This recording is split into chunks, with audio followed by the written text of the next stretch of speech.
Hello, thank you so much for joining me today. My name is Alicia Partida. I'm the Community Impact Coordinator with Point West Credit Union.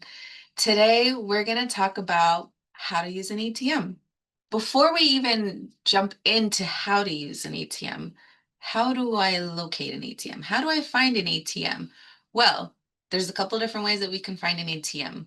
If you do mobile banking, there's usually an ATM locator feature that's built into the application. So you'll just pop in there. It'll ask you a couple questions, maybe what's your location? It'll ask you for your zip code. And then it might say, how close do you want this ATM to be to you? 1 mile, 10 miles away. So that's a fantastic way to locate an ATM using your phone. Another way we can find an ATM is by accessing our online banking platform, or you can even just go to your financial institution's website. There are a lot of features that are kind of built into that. Also, being a part of a credit union, you're also part of a co-op share branching unit. That means that you can use and access ATMs and branches from other credit unions that are within our co-op. So that's another fantastic feature that you can look into. Again, not everybody is a part of this co-op share branching, but if you go online or through our website, you can access all of those ATMs and branches that you can access without having to pay additional ATM fees. Or you can contact your member services. If you'd rather talk to a person in real time, ask them, hey, this is where I'm at. Can you help me find an ATM that's close to me? Maybe your internet's not working, or maybe you just don't have the mobile application downloaded yet, and that's totally fine. So you have a couple different options on how to even locate an ATM. So now that we've found our ATM, what does it even look like?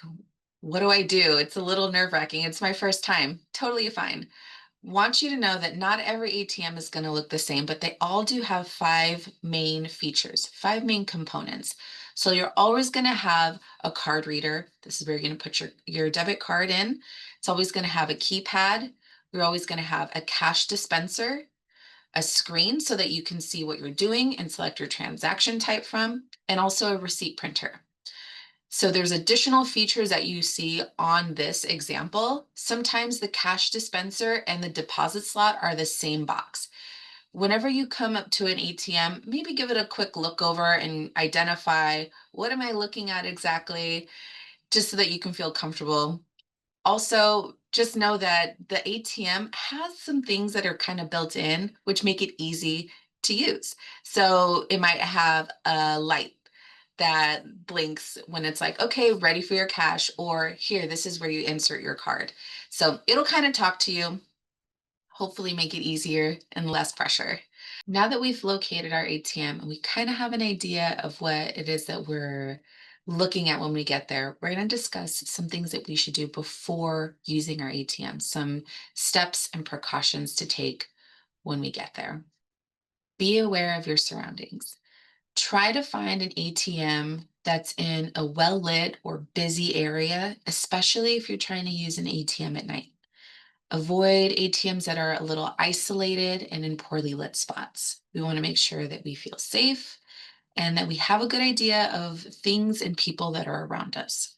We also want to check for suspicious devices. Make sure that you're looking at the card slot, the keypad. If anything looks loose or bulky or out of place, don't use this ATM. It could be a skimming device. The skimming device takes and captures your account information, and they can do fraudulent charges. Also, having your card ready is a fantastic way to make sure that you're not fumbling around, that you're also making sure of what's in your surroundings.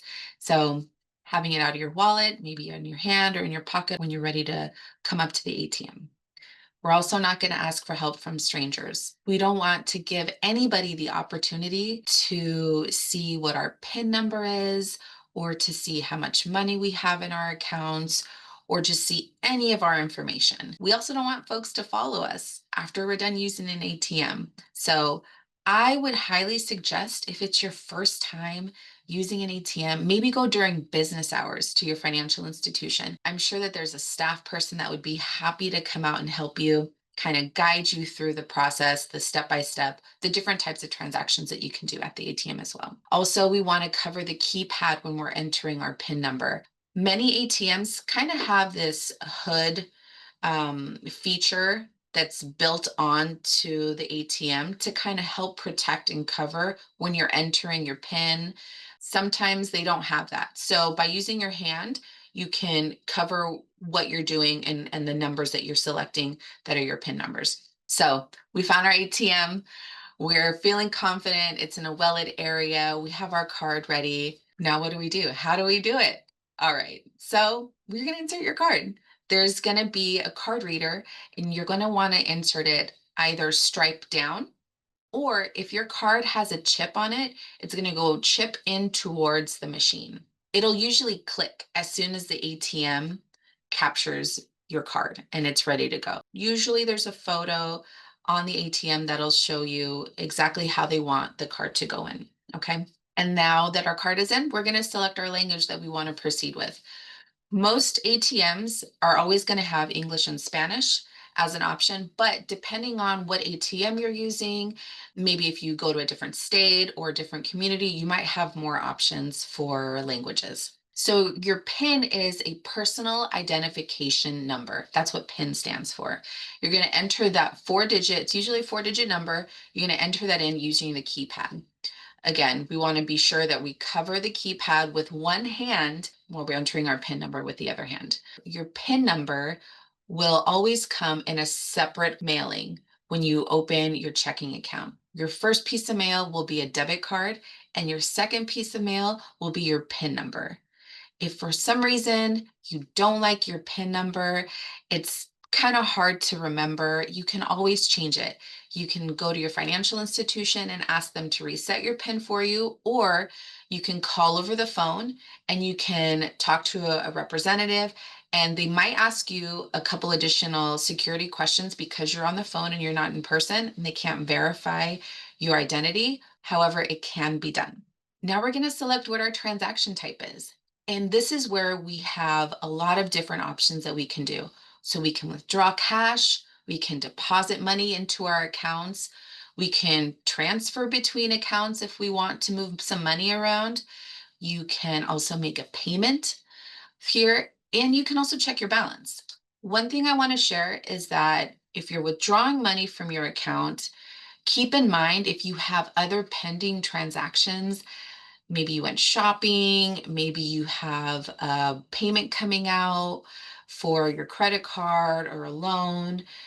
Make sure that the money that you're withdrawing is actually available for you at that moment. The reason why I'm saying this is because we want to avoid any overdraft fees. As I mentioned earlier, all ATMs are different. So some of them might have different options for denomination of bills that you can select from. We'll say, for example, that you want to withdraw $50. Maybe this ATM only has 20s. So that means that we'll either have to withdraw 60 or we'll have to withdraw 40. So just keep in mind that machine will usually tell you what types of bills are available and if they can or cannot do that withdrawal for you. Know that you can do multiple transactions at an ATM in one sitting.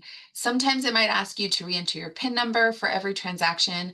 Sometimes it won't do that. But when you're finished, you'll either take money if you've withdrawn any cash from the dispenser, and it'll also ask you if you would like a receipt. So typically there's 3 options. It'll ask if you want a printed receipt. It'll ask if you would like your receipt or transaction displayed on the screen, or if you don't want a receipt at all.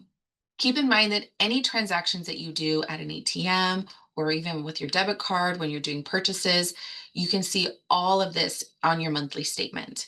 So even if you don't want a receipt with you that day, typically I don't ask for a receipt because I don't want to have this piece of paper that I'm carrying around with me that may show my balances or my account information. I typically select no for a receipt because I know I can access through mobile banking or online banking. I can see all my transactions that I'm doing. And now we can end the session.